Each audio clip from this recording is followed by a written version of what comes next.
Marah. Nah ini aja Bu Putu, ini aja Bu Putu. Nah saya bingung kan, apa ya Pak?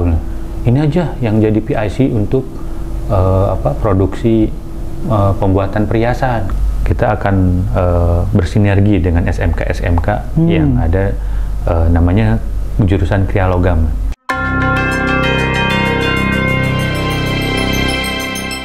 Oke, kembali lagi di BTO Podcast, masih sama gua Eja, dan hari ini masih sama juga, kita akan tetap membahas tentang seputar emas, perhiasan, tapi dikemas secara menarik. Biar teman-teman jadinya nggak bosen kan, kadang kalau misalnya kita ngomongin investasi dan lain pasti udah, aduh apa sih itu, investasi apa sih? Nah di sini kita akan bahas dengan lebih menarik, dan hari ini kita udah kedatangan tamu spesial. Ini kalau bisa dibilang apa ya, penguasa unit produksi dari Galeri 24. Nah, beliau inilah yang mengawasi semua produk-produk dari Galeri 24 sampai ke tangan teman-teman semua. Ya, kita kenalin dulu. Di sini ada apa nih nyebutnya enaknya, Pak Adit, Kang Adit, Mas Adit. Karena saya dari Jawa Barat, Kang Adit aja. Oke, Kang Adit aja. Oke, gimana nih Kang? Dari rumah apa dari mana bisa sampai ke sini nih? Saya dari kosan. Oh, dari kosan. Kebetulan dari kosan ya? Iya. Naik apa Kang? Saya naik motor kebetulan. Naik motor kebetulan ya. Iya. Kegiatannya masih gitu-gitu aja? Apa bagaimana sekarang kegiatannya? Ya, seperti biasa, Senin sampai Jumat kerja. Oh iya, benar juga. Jumat pulang gitu. Habis pertanyaannya gitu kan tadi. Sekarang sibuk apa? Ini kan. Jadi kalau bisa dibilang Kang Adit ini di Galeri 24 ini sebagai apa nih? Kalau pada awalnya mungkin ya Mas Eja, saya ceritain dari awalnya dulu. Dulu pas waktu masuk Galeri 24, saya sebagai di bagian keuangan ya dulu ya. Oh, sempat di keuangan emang Kang? Sempat dulu tahun selama, tapi cuma 2 minggu. Oh, 2 minggu. Oke. Habis itu di bawah dengan Bu Uti ya dulu tuh. Kemudian habis itu baru ditarik ke bagian distro corporate. Dulu ada distro corporate namanya yang bertugas untuk pameran-pameran. Oh iya dulu, ya betul-betul. Lalu di bawahnya Bu Luhputu Andarini dulu. Setelah itu selang 2 bulan kalau nggak salah itu, baru di situ pas lagi nunggu teman-teman lagi open booth, saya lagi baca buku di ruangan di lantai 8 dulu di Wisma Bakti ya Mas. Nah di situ ada Pak Ripmon tuh dulu. Nah pas itu Pak Ripmon nanya, ini siapa ya? Saya belum kenal tuh. Saya bilang, pegawai baru Pak yang dulu sama Bapak di interview. Oh yang dari Pegadaian ya? Iya Pak. Oh bukan dibilang tukang AC kan? Bukan. Oh bukan. Apa lah ya? Terus kan? Nah habis itu, tar, saya panggil dulu Bu Putu katanya gitu. Habis itu kan saya bingung, panggil Bu Putu, cara dia kan dia kepala divisi operasional kan? Oh iya dulu itu kan? Dulu kan gitu. Pas kayak Bu Putu datang, langsung nunjuk-nunjuk ke saya. Marah? Bukan. Oh bukan, kirain nunjuk marah. Nah ini aja Bu Putu, ini aja Bu Putu. Nah saya bingung kan? Apa ya Pak? Ini aja yang jadi PIC untuk produksi pembuatan perhiasan gitu. Kenapa tiba-tiba ditunjuk begitu tuh? Saya juga nggak tahu. Apa lu lagi baca buku apa emang Kang? Lagi baca buku apa dulu tuh yang tentang IT malahan. Oh tentang IT. Nah habis itu, baru tahu nih. Pak, produksi perhiasan Pak. Saya kan dasarnya dari Pegadaian. Kalau Pegadaian kan tentang appraisal ya Pak, tentang menaksir kadar perhiasan kayak gitu. Oh nggak apa-apa, nanti belajar kata Pak Ripmon seperti itu. Jadi dulu tuh ada konsep Pak Ripmon ingin membuka workshop untuk pembelajaran bagaimana sih cara pembuatan perhiasan. Oh, diawali dari workshop itu ya? Kebetulan dari situ ada juga kan dulu sama Mas Eja mungkin tahu ya, ada project namanya Adiratna ya dulu. Oh itu dulu itu ya. Itu tentang pertamanya dari batuan dulu tuh. Business development dulu itu ya. Ada namanya produk Adiratna yang untuk memberdayakan pengrajin-pengrajin batuan lokal atau mengangkat lagi lah batuan-batuan lokal. Kreativitas lokal ya Kang. Iya betul. Nah seperti itu, dari situ ya udah disuruh belajar tuh tentang batu-batuan, tentang proses cara pembuatan perhiasan gitu. Setelah dipanggil hire untuk tentang cara pembuatan perhiasan, kebetulan dari dulu itu kita meng-hire dari istilahnya sesepuh di Yogyakarta, namanya Pak Hayom gitu. Itu merupakan itu dulu ya, ingat ya, aja Pak tuh. Hayom Widagdo kalau nggak salah itu kalau nggak sesepuhnya produk perhiasan di Yogyakarta. Dulu dia yang membuat kurikulum untuk SMK juga tentang tata cara pembuatan perhiasan gitu. Dari situ saya mengetahui tentang cara pembuatan perhiasan, khususnya manual ya gitu, yang manual yang diajarkan di sekolah. Habis itu baru merambah ke peralatan perhiasannya apa aja, kemudian layoutnya seperti apa aja, dibantu sama Pak Hayom kebetulan. Nah dari situ barulah tahun 2020 baru terbentuklah workshop Galeri tentang 24. Pusat Pembelajaran Perhiasan Galeri 24. Oke. Dari situ baru mungkin Pak Arimon orangnya kan sat gitu ya Mas Jaya. Jadi kenapa nggak kita bikin aja Pak unit produksi katanya gitu. Ini cikal bakalnya gitu. Ya dari situ kan dulu di workshop itu cuma ada sekitar 3-4 orang ya. Ya dulu 3-4 orang, di mana proses perhiasan itu ada 12 proses gitu. Jadi sisanya kita maklun ke orang gitu. Maklun tuh apa? Maklun itu kita ikut contohnya kayak casting, kita kan belum punya ya proses casting, kita ikut ke orang dulu. Seperti itu. Ya, ya. Nah tadi kan ada 12 proses pembuatan perhiasan tuh Kang. Itu kira-kira dari 1 sampai 12 tuh apa aja tuh Kang? Sampai itu 12 proses itu sampai diserahkan ke outlet atau masih ada proses lain? 12 proses itu merupakan proses pembuatannya aja tanpa penyerahan ke outlet ya. Itu pertamanya mungkin nanti dari desainer itu akan melakukan atau pembuatan desain yang inputannya mungkin dari hasil riset dari bagian pemasaran atau dari riset development mungkin ya, tentang apa sih yang akan up to date untuk tahun berikut atau bulan berikutnya. Habis itu akan didesainkan, nanti akan dilemparkan ke namanya komite produk di kami ya, namanya itu komite produk akan menyetujui atau berdiskusi lah tentang apa aja sih yang akan diproduksi untuk bulan berikutnya, baik dari jumlahnya, kadarnya, warnanya, kemudian bentuknya, seperti cincin, gelang, kalung, liontin lah seperti itu. Baru dari situ dirangkum, dibuatkan resume desainer yang akan nanti dilemparkan ke bagian produksi. Nah, nanti di bagian produksi itu akan melakukan istilahnya pembuatan SPK.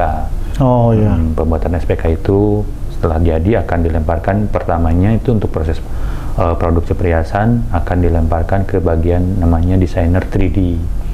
Dari desainer 3D itu adalah merubah desainer 2 dimensi menjadi 3 dimensi, di mana dari 3 dimensi itu akan membentuk kalau kita nyebutnya sprue ya Mas ya. Sprue itu istilahnya penopang-penopang dari cincin atau master ya gitu ya. Iya. Itu nanti yang nantinya akan jadi perhiasan-perhiasan itu ya. Betul. Nah, nanti dari si perhiasan atau sprue atau hasil dari desain 3D itu nanti akan dicetak di media resin kalau di kami ya gitu.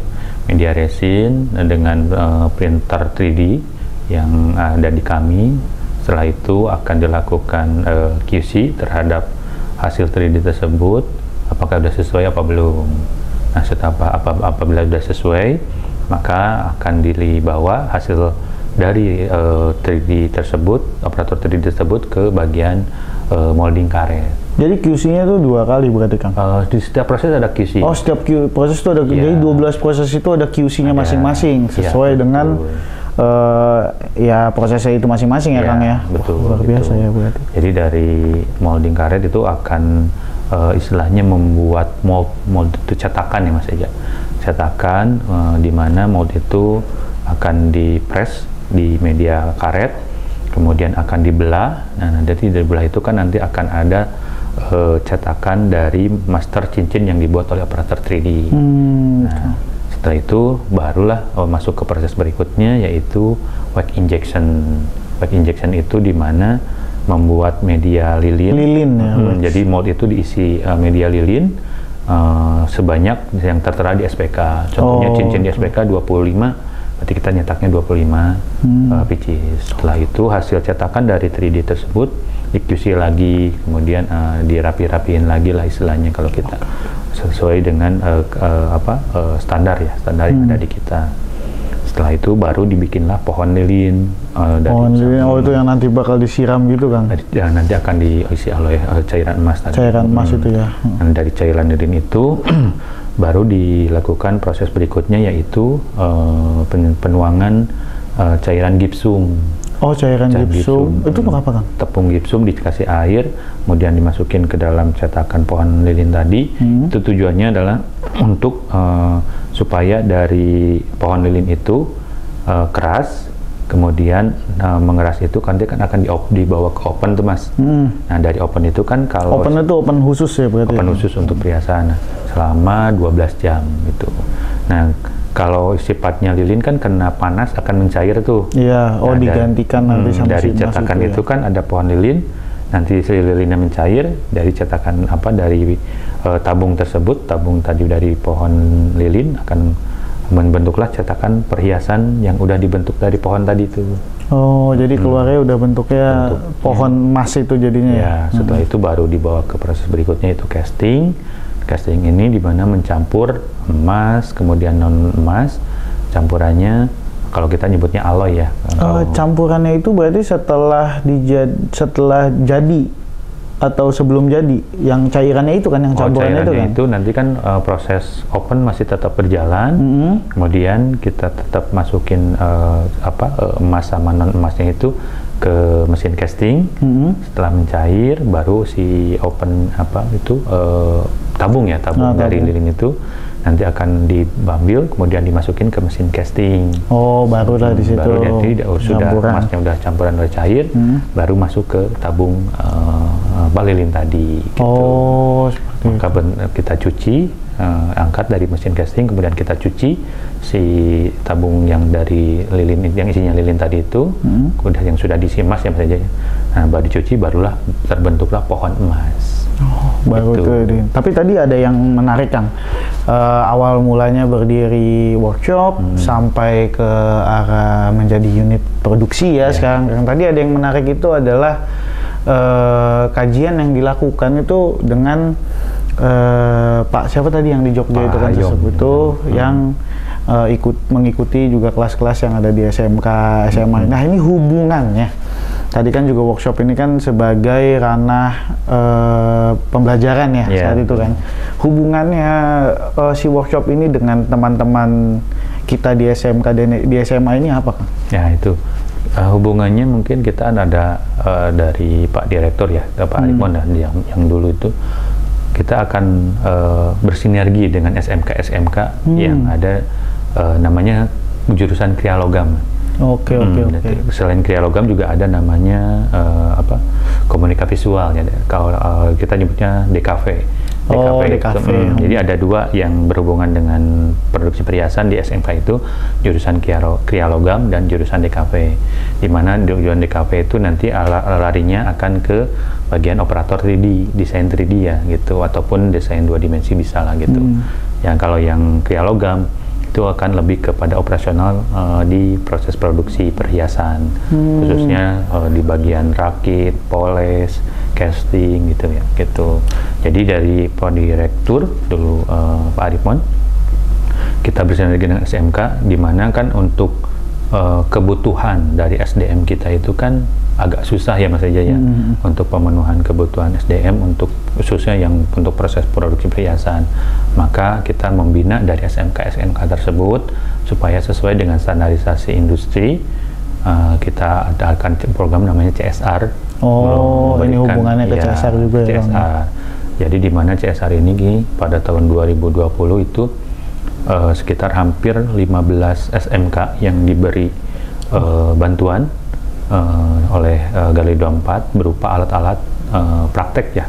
Yang menunjang ke arah jurusannya ya? Ya, betul. Kalau nggak salah dari pertamanya itu kalau nggak salah dari Sumatera ya, kemudian Jawa, Kalimantan sampai ke timurnya di Denpasar sama Lombok gitu kalau salah itu. Jadi ada sekitar 15 SMK di tahun 2020 yang kita 2020 sampai 2021 ya yang kita kasih bantuan alat. Berarti apakah nantinya adik-adik kita yang di SMK dan di SMA ini berarti ada opportunity untuk bisa bekerja di sini? Ada, kebetulan kita untuk yang pilot project ya misalnya, pilot project yang sekarang kita udah kerjasama dengan SMK 58 Jakarta kebetulan. SMK 58 Jakarta, iya. SMK 58 Jakarta, sudah ada beberapa yang udah masuk atau direkrut oleh kami, itu sekitar hampir 3 orang yang udah masuk ke kami, tapi melalui proses seleksi ya misalnya. Oh ya pasti ya, pasti tetap ada seleksi ya. Setelah itu ya baru kita melakukan kontrak dulu ya, kontrak beberapa bulan atau beberapa tahun, hasilnya probation lah ya. Betul gitu. Tapi luar biasa sekali ya, maksudnya mulia sekali ya, udah membantu juga adik-adik kita dari SMK, baik SMA juga yang ada jurusan apa tadi? Kriya Logam dan DKV. Berarti kan ya. Galeri 24 juga memberikan lapangan pekerjaan yang luas ya, dengan opportunity yang lumayan besar nih teman-teman. Berarti ada kesempatan lah ya untuk apa hanya SMK-SMK yang bekerja sama atau terbuka umum Kang itu Kang? Terbuka umum sih, kebetulan kayak yang operator 3D sekarang itu yang ada di kami itu malahan dari lulusan SMKN 3 Tasikmalaya.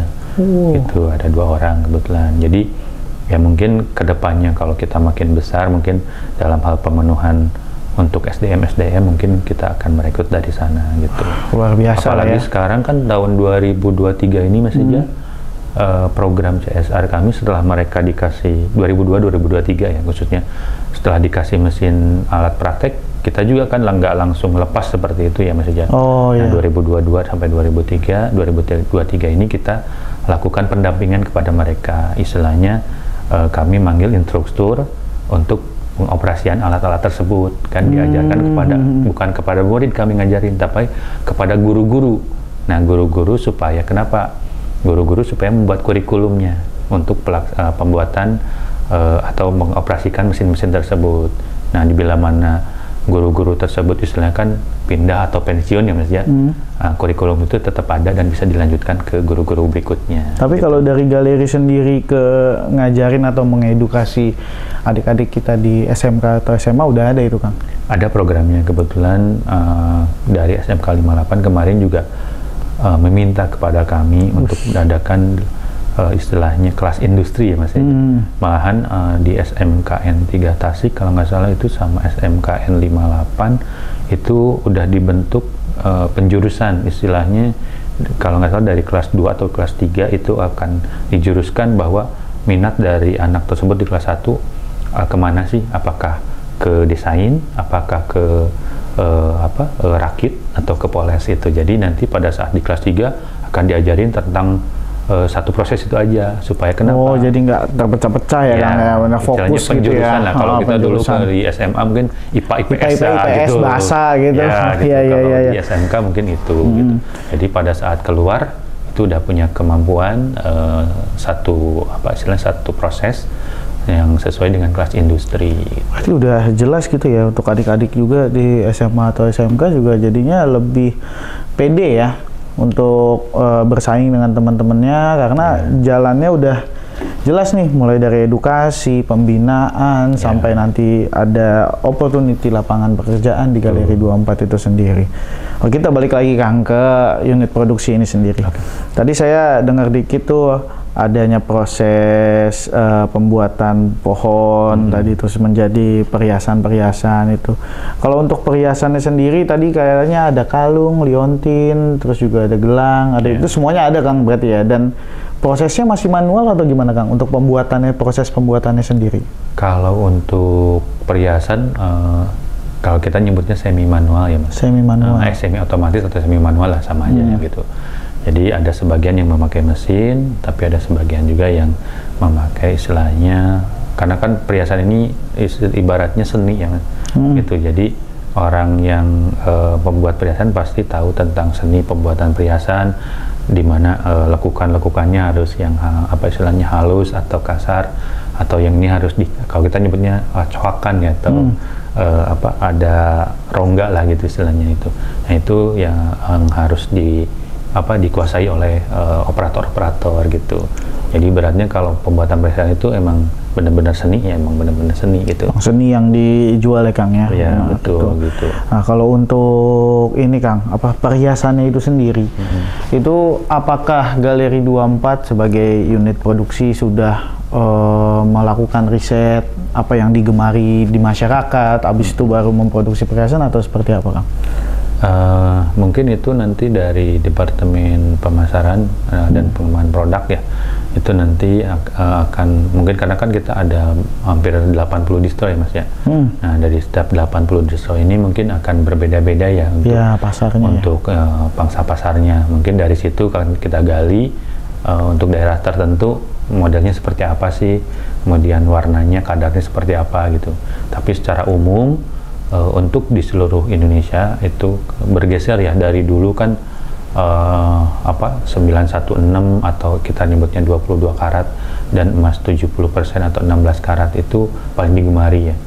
Nah sekarang bergeser tuh kalau hasil riset yang kemarin, bahwa untuk yang sekarang karena banyak Gen Z dan milenial yang baru mulai untuk investasi, itu mereka mulainya dari kadar 9 karat dan 10 karat, sekitar 375 atau 420% ya emasnya gitu. Emang kalau unit produksi sendiri itu ngeproduksinya dari kadar berapa aja Kang? Kalau kita sesuai dengan kadar SNI ya Mas, karena kita sudah mempunyai sertifikat SNI.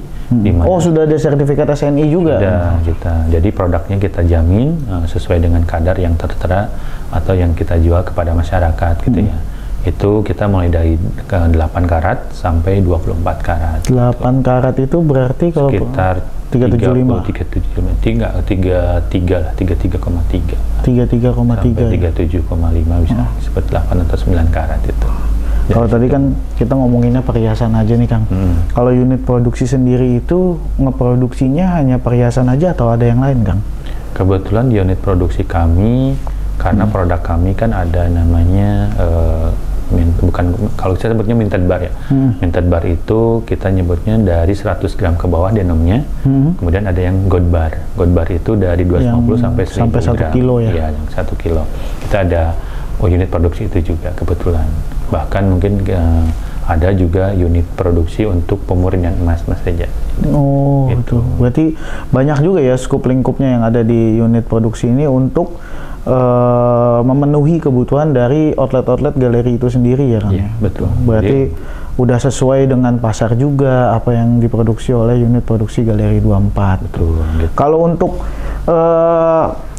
kalau dari kacamata Kang Adit sendiri nih, produk yang paling diunggulkan atau yang paling bagus lah selama Kang Adit berada di unit produksi ini tuh produk apa Kang?